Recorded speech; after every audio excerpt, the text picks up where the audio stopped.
Hello नमस्कार साथियों, स्वागत है आप सभी का फिर से सीखने के इस श्रृंखला में। तो आप लोग कैसे हैं? उम्मीद करते हैं अच्छे होंगे, पढ़ाई कर रहे होंगे। तो आपको बता दें कि हम लोग सीख रहे हैं गणित विषय जो क्लास 11th का है, उसका अध्याय संख्या 11, जिस चैप्टर का नाम है शंकु परिच्छेद कोनिक सेक्शंस। आज जो हम लोग करने वाले हैं इसका भाग संख्या 16 करने वाले हैं। तो चलिए देखते हैं इसके पिछले वाले भाग में हमने क्या क्या किया था। तो इसके पिछले वाले भाग में हमने प्रश्न संख्या 7 से लेकर 11 तक हल किया था। किसका? प्रश्नावली 11.3 का। तो आज का जो भाग होगा उसमें हम लोग प्रश्नावली 11.3 का जो प्रश्न संख्या 12 से 16 है उसको हम लोग हल करने वाले हैं। तो उम्मीद करते हैं कि आप इसे हल कर लिए होंगे, क्योंकि सेम पैटर्न है, सेम टाइप है, इसमें करना कुछ नहीं है। अगर आप एक सवाल को अच्छे से समझ गए हैं तो आप आगे के भी सवाल कर लेंगे, उतना मुश्किल नहीं है। लेकिन फिर भी वो बच्चे जिनसे नहीं हुआ होगा वो इस वीडियो को कंटिन्यू करें और अच्छे से समझें, ताकि आपको आगे कोई दिक्कत नहीं हो। तो चलिए शुरू करते हैं। प्रश्न संख्या 12 है, जिसमें शीर्ष दे दिया है +-6,0 और नाभि दे दिया है +-4,0। ठीक है। और बोल रहा है क्या कि आप ज्ञात करो दीर्घवृत्त का समीकरण, अर्थात इक्वेशन ऑफ इलिप्स इसमें ज्ञात करना है, और शीर्ष और नाभिया दिया गया है। जैसा कि हमने इसके पिछले वाले भाग में जो क्वेश्चन नंबर 10 और 11 किया था, सेम पैटर्न है, वैसे ही अभी प्रश्न संख्या 12 है। शीर्ष और नाभिया दिया हुआ है और हमें क्या निकालना है? समीकरण निकालना है। तो हम क्या करेंगे इसके लिए? सबसे पहले तो हमें ये पता चलना चाहिए कि अगर शीर्ष +-6,0 दिया हुआ है, शीर्ष अर्थात ये वाला पार्ट है शीर्ष, यहाँ पर और यहाँ पर, ये पार्ट को हम शीर्ष बोलते हैं। ये कितना दिया हुआ है? 6,0 ±। तो 6,0 यहाँ डिनोट होगा और -6,0 यहाँ डिनोट होगा, अगर हम इसको मूल बिंदु मानकर चलें 0,0। ठीक है। तो ये जब ऐसा डिनोट हो रहा है तो इसका मतलब साफ साफ है कि अगर इसका शीर्ष यहाँ है तो एक्स अक्ष के अनुदिश होगा। इसका जो दीर्घ अक्ष होगा वह किसके अनुदिश होगा? एक्स अक्ष के अनुदिश होगा। ठीक है। ये वाई अक्ष है, ये एक्स अक्ष है। तो जो दीर्घ अक्ष है किसके अनुदिश होगा? एक्स अक्ष के, अर्थात यहाँ से यहाँ तक ये वाला कितना होगा? एक्स अक्ष पर ही है होगा। ठीक है। तो देखो यहाँ से यहाँ तक की दूरी को ए बोलते हैं, तो ये दूरी कितना है? 6। तो ये हमें ज्ञात हो गया 6। यहाँ से हम a² निकाल सकते हैं, कितना आ जाएगा? 36। अब देखो नाभि दिया हुआ है +-4,0, अर्थात नाभि कहीं यहाँ होगा, यहाँ पर आपका नाभि होगा। तो एक निर्देशांक कितना दिया है? 4,0 इसका निर्देशांक हो जाएगा, और ये मूल बिंदु के बाएं है तो इसका निर्देशांक कितना हो जाएगा? -4,0। अब देखो नाभि वाला जो मूल बिंदु से नाभि की दूरी होता है उसको हम c बोलते हैं। तो c का जो वैल्यू है वो कितना दिया हुआ है? 4 दिया हुआ है। ठीक है। तो दूरी तो पॉजिटिव लेते हैं हमेशा, तो c का वैल्यू कितना हो जाएगा? 4। तो अब यहाँ से हम क्या कर सकते हैं? b का वैल्यू निकाल सकते हैं। कैसे? तो ई वाला समीकरण की हेल्प से। c² बराबर होता है a² घटाओ b²। तो b² बराबर क्या हो जाएगा? a² घटाओ c²। ठीक है। तो a² हमारा ये है 6 का स्क्वायर 36 घटाओ c का स्क्वायर अर्थात 4 का स्क्वायर 16। तो 36 में 16 जाएगा तो कितना बचेगा बाबू? 20। ठीक है। तो यहाँ से b² का वैल्यू कितना आ गया? 20 आ गया। तो अब हम क्या करेंगे? जो दीर्घवृत्त जो उसका समीकरण होता है x² बटा a² जोड़ y² बटा b² बराबर 1। ये कब होता है? जब दीर्घ अक्ष एक्स अक्ष के क्या हो? अनुदिश हो। तब ये वाला हम फार्मूला लिखते हैं। तो ये वाला फार्मूला में हम a² की जगह 36 रख देंगे और b² की जगह 20 रख देंगे। हमारा सवाल बनकर तैयार हो गया है। तो इतना ही तो इसमें करना है, ये तो बहुत आसान है। उसी तरह प्रश्न संख्या क्या है? 13 है। कह रहा है दीर्घ अक्ष के अंत्य बिंदु +-3,0 है और लघु अक्ष के अंत्य बिंदु 0, ±2 है। अर्थात कुछ ऐसा है देखो ये हमारा बना लिए हम, ये हमारा y अक्ष है, ये हमारा x अक्ष है। अब देखो यहाँ से हम क्या किए, एक हम दीर्घ वृत्त बना लिए। दीर्घ अक्ष मतलब प्लस में ऐसे है कुछ, ये दीर्घ अक्ष के अंत्य बिंदु मतलब ई वाला जहाँ पे अंत हो रहा है, ठीक है। तो ये प्लस माइनस 3,0 अर्थात 3,0 यहाँ होगा, ये माइनस 3,0 यहाँ होगा, ठीक है। अब देखो लघु अक्ष के अंत्य बिंदु दिया हुआ है, अर्थात ई जो होगा 0,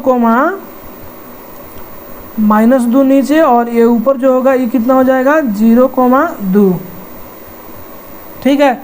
तो अब देखो ये जो पॉइंट है ये किस पर स्थित है, दीर्घ वृत्त पर ही स्थित है। इसका मतलब ये हुआ कि ये जो पॉइंट है वो दीर्घ वृत्त के जो समीकरण होगा उसको संतुष्ट करेगा, अर्थात इस वाले समीकरण को संतुष्ट करेगा। x² जोड़ y² बराबर 1 को क्या करेगा, सेटिस्फाई करेगा। तो हम एक बार इस वाले पॉइंट को सीधा सा हम रख लेंगे, या एक दूसरा तरीका ये भी है कि अगर अभी हम जस्ट फिगर बनाए थे तो उसमें ये वाला था ना ऐसे, तो यहाँ पे इसका ये कितना था 3,0, ये कितना था -3,0, ठीक है। तो एक तरीका यह है कि ये पॉइंट को अगर सेटिस्फाई कर रहा है तो वहाँ से हम ए भी निकाल सकते हैं, समीकरण 1, 2 मानकर ऐसे हल कर तो थोड़ा लेंदी प्रोसेस हो जाएगा। तो आसान प्रोसेस क्या होगा, तो इससे हमें पता चल गया कि दीर्घ अक्ष जो है x अक्ष के परितः है, x अक्ष के अनुदिश है। तो देखो यहाँ से जो हमारा ये 3,0 हो गया, ये -3,0 हो गया, ये हो गया हमारा 0,2 और ये हो गया हमारा 0,-2, ठीक है। ये लघु अक्ष है। तो यहाँ से हम जानते हैं यहाँ से यहाँ की जो दूरी होती है वो कितनी होती है, a होती है। यहाँ से यहाँ की दूरी होती है वो b होती है। तो हमें a 3 पता चल गया और b 2 पता चल गया। तो यहाँ से हम c का वैल्यू निकाल सकते हैं, लेकिन c का वैल्यू इसमें निकालना ही नहीं है। क्यों नहीं निकालना है, क्योंकि जब हम समीकरण लिखते हैं दीर्घ वृत्त का उसमें c का यूज ही नहीं होता है, ठीक है। तो सिंपल इसमें हम रख देंगे वैल्यू a² कर और b² कर हमारा आंसर आ जाएगा। और उसी सेम जैसे प्रश्न संख्या 13 है वैसे ही प्रश्न संख्या 14 है। दीर्घ अक्ष के अंत्य बिंदु 0, ±√5 है और लघु अक्ष के अंत्य बिंदु ±1,0 है। तो इसका क्या निकालना है, समीकरण निकालना है इस दीर्घ वृत्त का। सेम वैसा ही है, इसमें जो दीर्घ अक्ष है y अक्ष के अनुदिश है, ये दिख रहा है। तो जो a का वैल्यू हो जाएगा वो कितना हो जाएगा √5, और जो b का वैल्यू है वो कितना हो गया 1। तो जो यहाँ से हम स्क्वायर कर देंगे तो a² का जो वैल्यू होगा 5 होगा और b² का वैल्यू 1 आ जाएगा।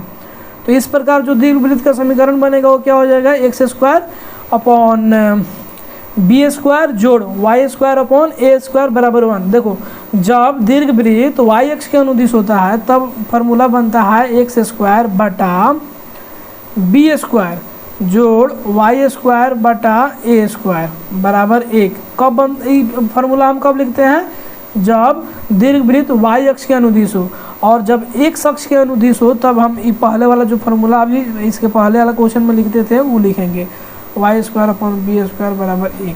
ये कब लिखेंगे, जब दीर्घ अक्ष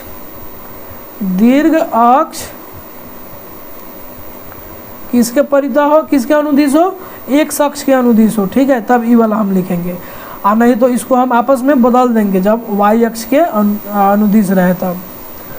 सेम वैसा ही है प्रश्न संख्या 15, कुछ ज़्यादा इसमें दिया नहीं गया है। दीर्घ अक्ष की लंबाई दे दिया है 26, अर्थात दीर्घ अक्ष अर्थात जो दीर्घ अक्ष की लंबाई कितनी होती है 2a होती है, इसका वैल्यू कितना दिया हुआ है 26, और नाभिया दे दिया है अर्थात c का वैल्यू दे दिया है 5, ठीक है।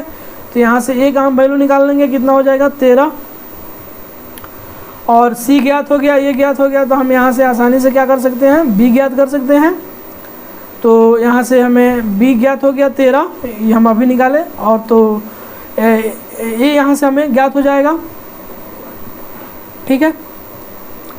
तो b² कितना होगा, अगर b 13 है तो b² 169 हो जाएगा। तो देखो c² बराबर क्या होता है a² घटाओ b², c² हमें पता है 5 का स्क्वायर हो जाएगा, तो c² हो जाएगा 25 बराबर ए स्क्वायर हमें निकालना है, घटाओ बी स्क्वायर। तो देखो बी स्क्वायर हमें ज्ञात है अर्थात 169 है, इधर घटाओ में है तो इधर जुटेगा, तो ये कितना हो जाएगा, तो ए स्क्वायर घटाओ बी स्क्वायर, तो 169 ए स्क्वायर का वैल्यू हमें ज्ञात है दीर्घ अक्ष, ठीक है। यहाँ पे थोड़ा सा टाइपिंग मिस्टेक है, यहाँ पे b बराबर 13 नहीं होगा, a बराबर 13 होगा, ठीक है। यहाँ b बराबर नहीं a बराबर 13 होगा, a स्क्वायर होगा, ठीक है, यहाँ तक ठीक है। तो यहाँ थोड़ा सा टाइपिंग मिस्टेक है, b नहीं a होगा, आप थोड़ा सुधार लीजिए। तो ये हो गया c, a का हमें वैल्यू ज्ञात हो गया 13, और तो a स्क्वायर हो गया 169, और c का वैल्यू ज्ञात हो गया 5, तो c स्क्वायर हो गया 25। और जब वैल्यू जब समीकरण में रखे ए स्क्वायर घटाओ बी स्क्वायर बराबर सी स्क्वायर में, तो हमें किसका वैल्यू निकल गया, बी स्क्वायर का वैल्यू निकल गया 144। अब हम सीधे रख दिए दीर्घवृत्त के समीकरण जो होता है उसमें एक्स स्क्वायर बटा ए स्क्वायर जोड़ वाई स्क्वायर बटा बी स्क्वायर बराबर 1 में, क्योंकि ये एक अक्ष के अनुदिश है। एक अक्ष के अनुदिश कैसे पता चला, क्योंकि इसमें जो नाभि है ये पहले वाला जो x है वो पार्ट 0 नहीं है, जो y वाला y होता है वो वाला 0 है। एक मतलब ये नाभि जो है इसी पर है, ई वाला लाइन पर है, ये खड़े लाइन पर नहीं है, ठीक है। ये नाभि एक इसका जो निर्देशांक होगा -5,0 और इसका जो निर्देशांक होगा 5,0। तो इससे हमें पता चला कि ये दीर्घ अक्ष x अक्ष के अनुदिश है। प्रश्न संख्या 16 है, सेम है प्रश्न संख्या 15 के जैसे, वैसे ही इसको भी बना लेंगे। अब देखो इसमें जो है ये जो पहला वाला पार्ट 0 हो गया, बाद वाला में ±6 है, इसका मतलब x वाला 0 हो गया। इसका मतलब इसका जो दीर्घ अक्ष है, इसका मतलब नाभि जो है वो y अक्ष पर है, मतलब यहाँ होगा एक यहाँ होगा। जब नाभि यहाँ है तो हमारा दीर्घवृत्त ऐसे बनेगा, तो इसका मतलब है कि y अक्ष के अनुदिश होगा, ठीक है। तो ये हो जाएगा हमारा 0,6 और नीचे वाला हो जाएगा 0,-6। तो यहाँ से हमें c ज्ञात हो गया, c का वैल्यू हमें पता चल गया कितना 6, c स्क्वायर निकल जाएगा। अब देखो दीर्घ अक्ष की लंबाई कितना दिया है 16। तो यहाँ से हम क्या कर लिए, b का वैल्यू निकाल लिए। तो यहाँ से हमें जब b ज्ञात हो गया तो b स्क्वायर ज्ञात कर लेंगे, और b स्क्वायर और c स्क्वायर ज्ञात हो गया तो इस फार्मूले के हेल्प से हम ए स्क्वायर ज्ञात कर लेंगे। तो ए स्क्वायर कितना आ जाएगा 100, और फिर दीर्घवृत्त का जो समीकरण होता है उसमें हम वैल्यू रख देंगे, आंसर आ जाएगा। तो अगले भाग में जो इस प्रश्नावली के बचे हुए प्रश्न हैं अर्थात 17 से 20 तक उसको करेंगे। तब तक आपका बहुत बहुत धन्यवाद, मिलते हैं अगले भाग में। जय हिंद।